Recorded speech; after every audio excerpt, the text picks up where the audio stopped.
thank the Sedona Forum for bringing me to this wonderful place with these fabulous colleagues to talk about the debt. Business as usual for the federal government is to spend $7 trillion, raise $5 trillion in revenue, and borrow $2 trillion. Of that $2 trillion, $1 trillion is interest on previous borrowing, with the effect that interest is now the most rapidly growing portion of the federal budget, and we spend more on interest than we do on national defense. And there's a rule of thumb among historians, I'm not a historian, that great powers that spend more on interest than national security are no longer great powers very soon. So I consider it a plain fact that the debt is our greatest internal threat. That $2 trillion that we are borrowing is not available to any citizen firm to improve their education, enhance their software, make a merger or acquisition, or in any way improve the productivity of our economy. And to do that in a year is not life-threatening, but to do it for 25 straight years is to damage the size and vitality of the U.S. economy. To borrow that much money makes creditors nervous. The U.S. has been downgraded 3 times. And ultimately, those creditors will say, I want a higher interest rate, just to be sure you'll pay back. And past that, they'll start saying, I'm not even going to lend to you. We heard that yesterday from Venezuela, what it's like to have no credit in the economy. That's a financial crisis, not just for the U.S., but a flight from the dollar that will bring enormous instability to global financial markets. And so the debt threatens our economy, it threatens our financial stability, and ultimately it threatens the ability of the United States to spread around the globe the values we're talking about this weekend. So I now have set the stage. You know why I wear black. I noticed, so did they. And you also know why I'm one of the leading causes of alcoholism in the United States. If John McCain were here, he would be screaming about spending like drunken soldiers and then or sailors and then apologizing for impugning the integrity of the sailors. We don't have that. We have 2 fine public servants. Stephanie Bice represents Oklahoma, and for the purposes of this discussion, serves on the Appropriations Committee in the House.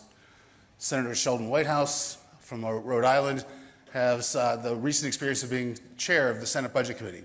So I'm surrounded by people who know more about this than me, but I'm going to ask one question first of both of you, which is, does anyone care? When you go back to your district or your state, does anyone say to you, I'm really worried about this? Well, they certainly do. I hear a lot from my constituents about spending.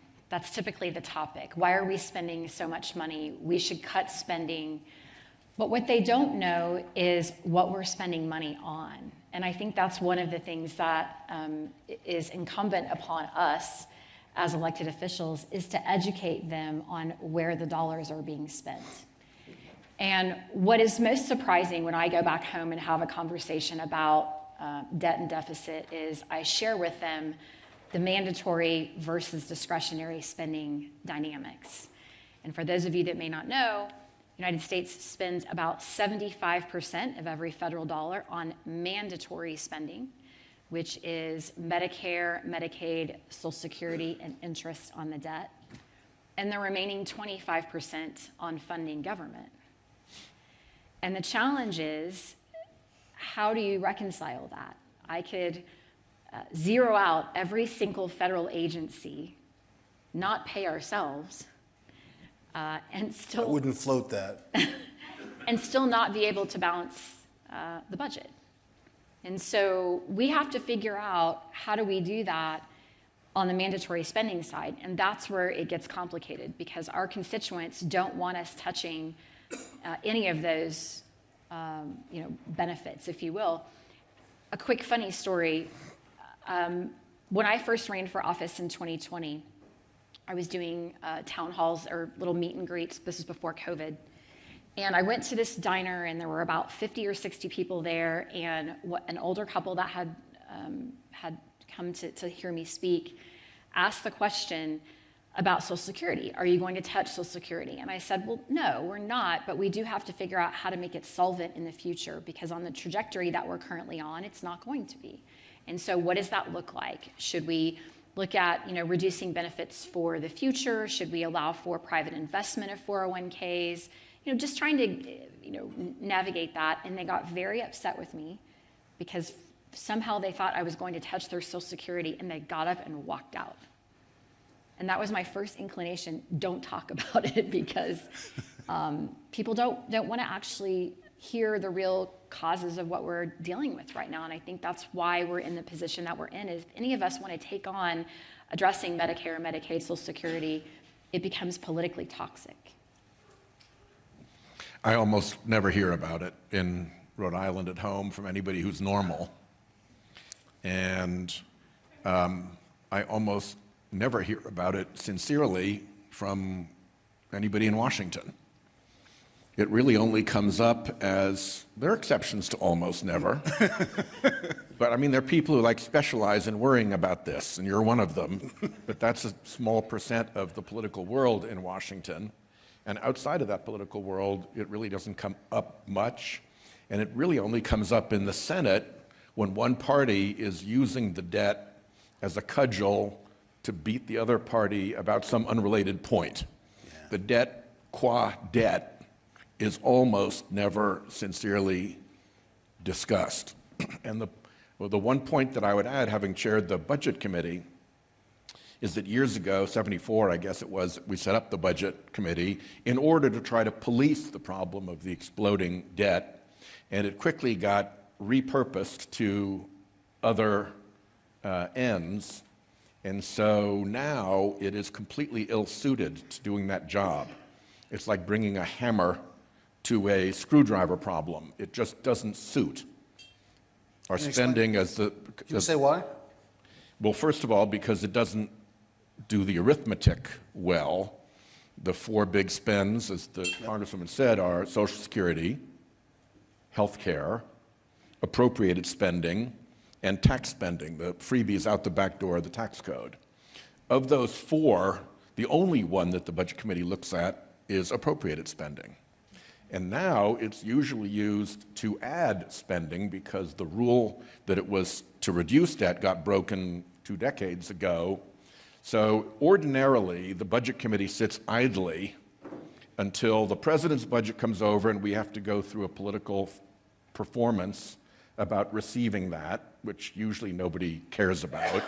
Nobody's cared about a presidential budget in years in the Senate. The House, too. Ditto, yeah. Exactly. Nobody cares.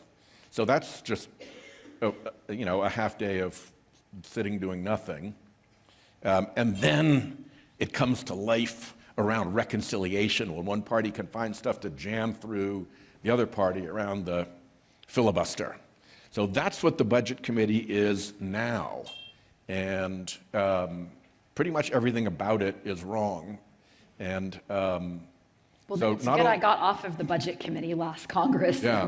So not only is there no real desire to take this on, the vehicle through which you would take it on has been repurposed to other purposes, so there's no formal effort, formal structural effort to deal with the problem. And I hope we can solve that.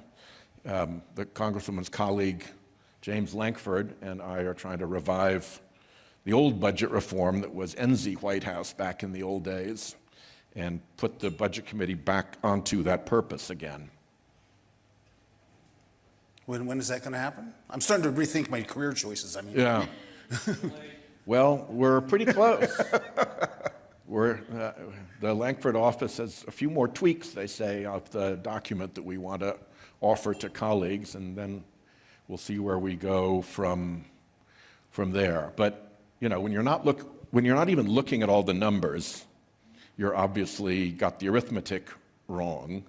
And then we have a really stupid fight over balanced budget or reckless spending, when essentially every person who knows anything about this thinks that the proper metric is your rate of debt to GDP. Yeah. So, but that's not part of what we look at. It's what everybody knows we should look at, but that's not what we look at. So we have this dumb fight over balanced budget versus reckless spending, when debt to GDP is the standard metric and we should be delivering to that. And then the big bonus we could get with it is we could get rid of the damn debt limit, which I describe as the bear trap in the bedroom. It does no good until you accidentally step in it, and then it does wicked harm. Yeah. Congresswoman mentioned Social Security. So I'm going to ask you a really unfair, but I think important and hard question. Under current law, when the trust fund runs out of money, you can only pay benefits with money in the trust fund, and there won't be enough to pay full benefits. There'll only be enough to pay about 75%. So that's a 25% across the board cut in Social Security benefits to people in retirement. That year is currently 2032, so not that far away. And moving closer. To maintain current benefits would require an additional $600 billion in that year in the trust fund. Do people in Congress know this, and what's the plan? I think we do know this. Chairman Graham just recently had a hearing on it, and I think he's very sincere about trying to work towards something. Medicare faces the same problem, so Yes. you've got to double up if you're going to solve this problem. We're not very good, as you may have noticed, about solving problems until they're actually punching us in the face. So it would be nice to start now, and I think Lindsay's intention in having that hearing was to launch a conversation to try to build a bipartisan consensus in the Senate to come to a solution that helps deal with that problem, because it'll be easier sooner. Yes. And I do think there's some ways to actually address it. You know, one of the things that's been talked about is raising the cap by which people pay into Social Security. Right now, I think it's $176,000. Is that right, Senator? And isn't adjusted much, if at all. And so, looking at increasing that cap, maybe in an inflationary measure year over year, or a one-time large increase could be one measure. But there's ways that we can do it without inflicting pain, if you will. But I think your point is well taken. We have a quickly approaching deadline.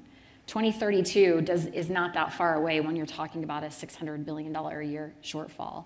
And we have to start now. We have no options. And it's not a comfortable conversation. People don't want to talk about how to fix it. But my husband and I have had lots of talks about our retirement. And you know, he said, I'm not counting on us getting any Social Security because I don't know if it'll be there. I think we should plan for ourselves to be able to take care of that. And that's not the way this system was set up, and we've got to figure out how do we fix it. As Stephanie said, the more people think that Social Security might not be there, the more its underpinnings in our society are degraded. And it's probably the best anti-poverty program we've ever had. It's probably one of the best general programs we've ever had. And so to undermine it by causing doubt in younger generations about whether it'll be there for them is a really unfortunate thing. And that's why fixing it has real advantages if we can do that. And Lindsay and I get along, and I think, as I'm a former chair, he's the current chair, I think we're going to be able to try to pull something together. He intends to, I intend to. I have two questions associated with that. One of which is, on the mechanics, not borrowing the money is the key. We've been downgraded three times. The first two times, what S&P Global and Fitch said was, your politics are too toxic, usually surrounded the debt ceiling, and you can't manage your finances effectively. When Moody's downgraded us most recently, they said nothing like that. They said, you have too much debt. And your interest takes too much of your revenue. So to add more to the debt as part of the fix, I think, is the thing to avoid. Can you do that? That's question one. And secondly, what about the retail politics of this? You get no sense of urgency in Rhode Island. This is the thing you can't touch in Oklahoma. How is this going to get sold to the American people? I think gradually, if you move to a debt to GDP target, And if you understand that you're probably going to overshoot for a while first, but your goal is to get to that target and then continue, then I think markets calm down a little bit, that we actually are on plan, there are guardrails, we're watching the right metric, debt to GDP, and we're making decisions that make sense. There's plenty of room in the tax code to significantly improve revenue. I think there's plenty of savings to be had in the healthcare system. If you just look at what our healthcare system costs compared to other OECD countries, we're like twice as expensive as the most expensive and get worse results than the second from worst.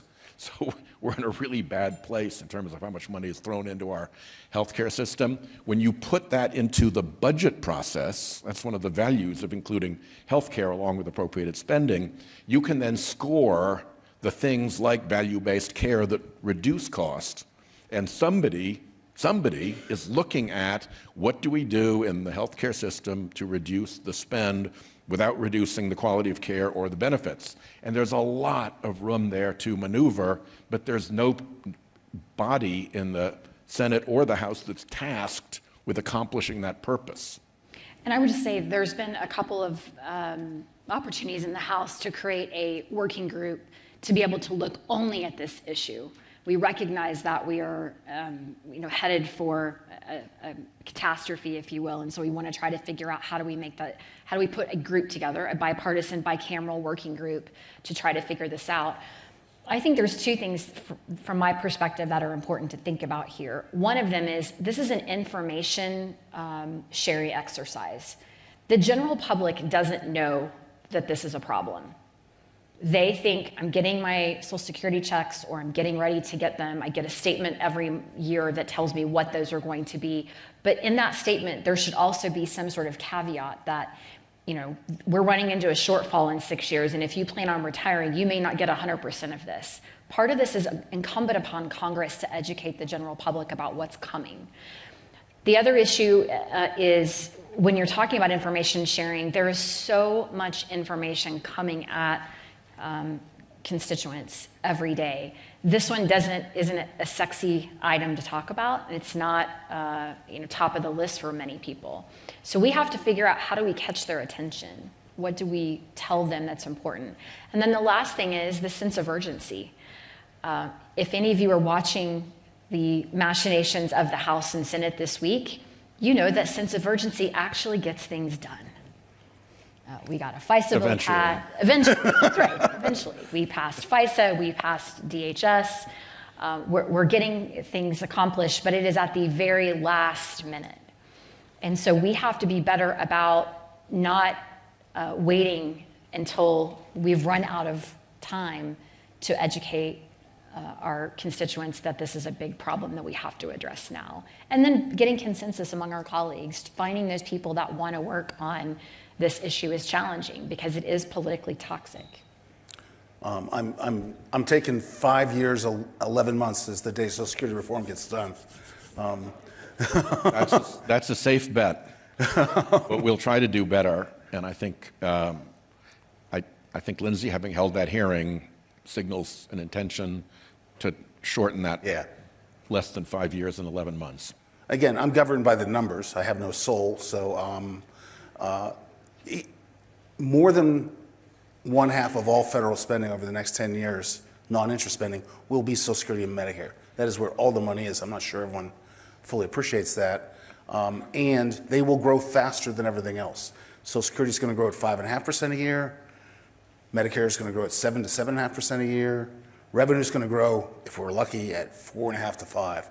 So there is no way to get around dealing with the budget and the debt without taking on those two programs. Correct. We've had 2 presidents in a row say we're not touching Social Security and Medicare. Well, how do you change that? I would, back to the 4 big categories, I actually, for the moment, would put Social Security separate. My proposal is not to include that in the budget process. That's too big a lift. We've got other ways to fund it outside of the budget process. So for me, it's the federal health care spending, federal appropriated spending, and the tax spending out the back door, the tax code, that are the 3 big things for us to to deal with. And that, I think, makes it more manageable. I think the solutions in Social Security are a little bit different because it really is a numbers in and numbers out problem. In healthcare, it's how cumbersome and crappy our healthcare administrative structure is that I think drives a lot of the cost. I wholeheartedly agree with that sentiment. I think the healthcare piece of this is a big part of what we're seeing with these increases. How do you figure out how to rein in some of these healthcare costs? Certainly, we know we have an older population, we have people that are living longer, and these are all things that are great, but they do pose some unique challenges that we're trying to work through. And when you're also adding benefits to the Medicare and Medicaid system, that also makes it complicated. I remember my first term when I got to Congress in 2021, someone wanted to add eyeglasses and hearing aids to Medicare coverage. Well, I'm not opposed to those things, but who's going to pay for this? Was the question.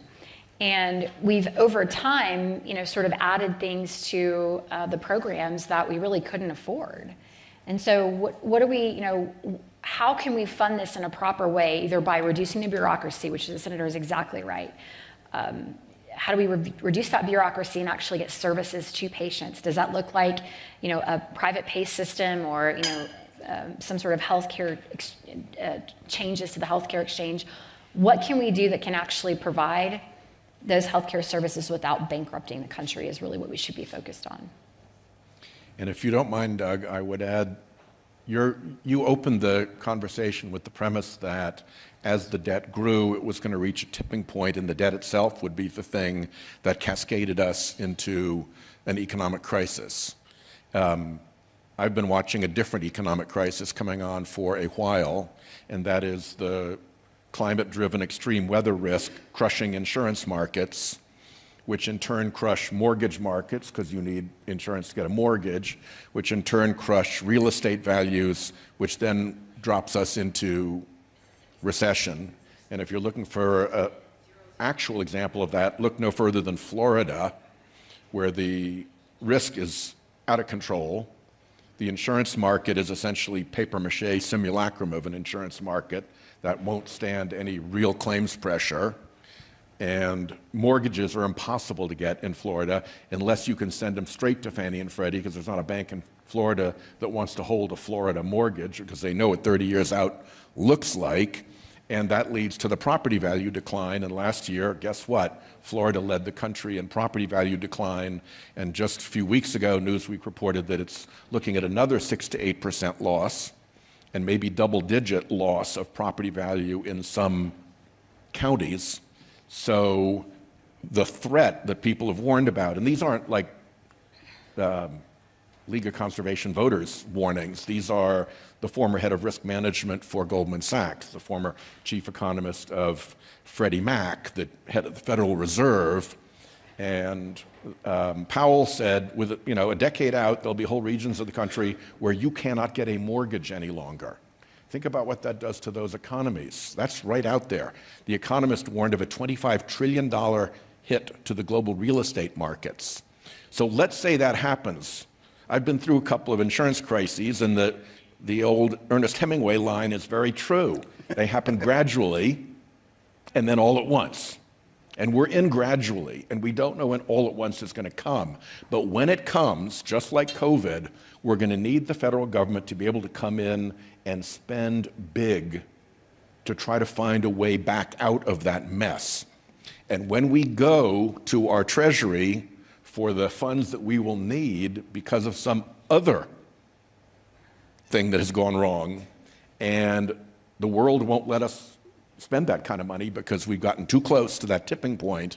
So it's not just waiting for the debt to hit the tipping point, it's waiting for the next bad economic thing to happen that then requires a big spend that we then can't make because we're too close. And that's where I think we are right now, and I think that the great insurance climate collapse, as one writer called it, is gradually happening. Well, folks in Florida may not be able to insure their homes. They are welcome to move to Oklahoma. We don't have a beach. Yeah. or sunshine No beach. 24/7, but you know, there's opportunity there.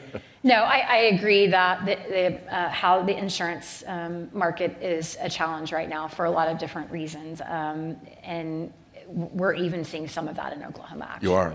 We are. You've got the derechos, you've got the hurricanes, out west they've got the wildfires, all of our coasts. Like I have this thing called coast get tornadoes clobbered, in Oklahoma. And you do have those. Yeah, Yeah. tornadoes and hail, and actually the hail's been a big problem. But I think this is something that, you know, in Oklahoma we're sort of used to. We've dealt with this for decades, and figuring out how do we navigate that will be important. The climate in my panel has spun out of control. Another way to say what you just said, which a lot of people have made this point, is we need a bigger buffer in the federal budget so we can respond to some Big sort bad of things. distresses. I mean, we have no room to maneuver at the moment. Correct. And so while I believe what I said about the large mandatory programs being a steady stressor on the budget, a lot of people would say we would have to come back to you, the appropriators, and talk about the annual discretionary spending, and that there is no way we should be spending $1.5 trillion on defense in this year. What's the response to that? Well, I think if you don't look at spending additional spending in defense, you put yourself in a perilous position as well. And it's not in 1 year. I think the president has asked for $500 million over 3, is my understanding, and likely through a reconciliation package. We've been looking at reducing spending, and we did that this last appropriations process to try to, you know, bring some of the spending in line, but it's a small portion. And we have been, I believe, underfunding national security for quite some time. I sat for the last 2.5 years on the National Security Commission on Emerging Biotech, something that I think is often overlooked, that biotech is the next big warfare space. And there has been little to no investment in that area. So what are we going to do from that standpoint? This money that the president is asking for, certainly we know that there are big investments to be had, and it was, I think, discussed earlier this morning. You don't necessarily need a $1 billion submarine. You may need a few thousand small drones. Well, it's a similar scenario with investment in biotech. We just need money to be able to research and understand you know, what's happening and what our adversaries are doing to be able to counter that. And that has not been on the radar for almost anyone. These things have to be done. We've got to figure out how to invest in them in a thoughtful, smart, responsible way. My rule's much simpler. Not one damn nickel for you unless there's a real reboot on Ukraine. And if you will get serious about Ukraine and get them the resources they need and make sure that we're having their backs and putting Putin back in the cage he belongs in, then we can talk.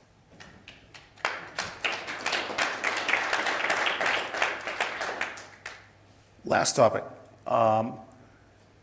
From two perspectives, the budget looks to be generationally very unfair. The large deficits and the debt that have been accumulated since the turn of the 21st century look to many like just generational theft on an enormous scale. And for young voters who might want to have, say, a paid family leave program at the federal level or a paid parental leave program, I have relatives, young relatives who believe in this. There's no money. A lot of people believe in that, but there's no money because all the money is spoken for by the programs of 1965. Do you see that in young voters? Are they complaining about the government not meeting their needs because of the budget? I think we do see that. I would argue that, yeah, that's factual. But on the other hand, young voters are also being left what was, until recently anyway, the most respected country on the planet and the wealthiest country on the planet and perhaps the safest country on the planet, and one that has trillions of dollars right now that are going to fall to them as grandparents kick off and parents kick off.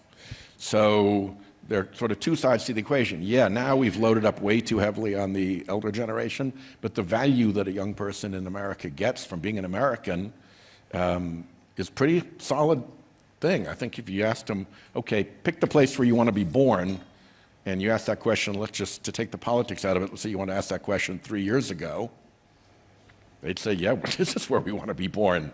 With all that Social Security stuff, with all that debt, with all that, I still want to be American because there's real value here, and I think that's kind of an offsetting balance to the unfair allocations of wealth to the older you are, the more the government helps you. Do you worry about them losing faith in the process because they're not getting programs that reflect their values? No, I worry about them losing faith in the process because they see the process stinking of corruption, completely polluted with dark money spending, and just not responsive to voters who aren't actively engaged or connected. Representative? I think we live in a world that is saturated with information, and not all that information is accurate, and it is skewing the perspective of a lot of our young people. And as the mother of a 21 and a 25-year-old, I see it firsthand. I've had lots of conversations with my daughters around specific topics, including Gaza. And to hear some of the things that they're seeing online made me realize that they're getting one side of the conversation. And it can be a variety of topics, whether it's federal spending, whether it's military incursion, it doesn't matter. And I think that's what's dangerous, is that we live in a day and age where we have more access to more information than we've ever had in this entire history of the country. But we are more distrusting of government than we've ever been. And I think that's a real problem. How do we instill trust in the institutions again? You know, I think the latest polling that the senator and I have seen says that the approval rate of Congress is, what, 12%? Somewhere below insurance companies. Below insurance companies. How do we rebuild that? How do we get people that want to be in Congress for the right reasons, that are there to work across party lines, that are not lobbing grenades on social media at each other all of the time, that want to get things done? And that's just families now. And one easy way to do that would be to put Social Security and Medicare on a sound financial footing for as far as the actuarial eye can see, and take that worry off of their list of worries. That would be a good start. I'm segueing into this conversation later of bipartisanship. That was my plug there. Well, on that upbeat note, I think we should quit. Thank you. Thank you, Douglas. Thank you. Thank you.